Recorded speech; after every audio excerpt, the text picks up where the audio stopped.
Civil rights in America has never been a straight path. It has been shaped by progress and by political resistance at the highest levels of power.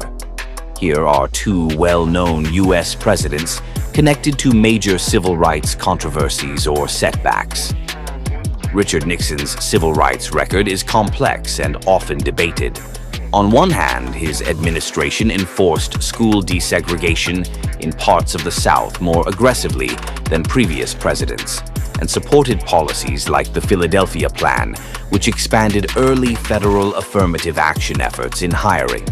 On the other hand, critics argue his political strategy relied heavily on what was called the Southern Strategy, appealing to white voters in southern states who were opposed to rapid civil rights progress.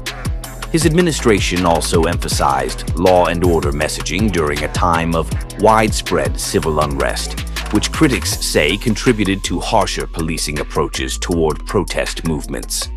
Supporters highlight measurable civil rights enforcement actions, while critics focus on the political framing that shifted national discourse on race and justice.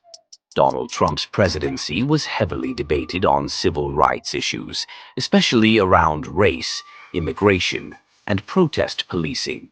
The Muslim travel ban targeting multiple majority Muslim countries, expansion of ICE immigration enforcement, and deportation operations, strong rhetoric during the George Floyd protests, including federal law enforcement deployments in cities like Washington, D.C., opposition and legal challenges tied to voting rights expansion efforts. Critics also point to rollbacks of certain civil rights enforcement policies, including changes to federal housing discrimination guidance tied to disparate impact standards. His administration's opposition to diversity, equity, and inclusion DEI programs, which Trump and allies often described as woke policies. Supporters argue these policies were focused on national security, law enforcement, and administrative reform, while critics say they disproportionately affected minority communities and expanded federal power in ways that impacted civil liberties. If you want, I can now //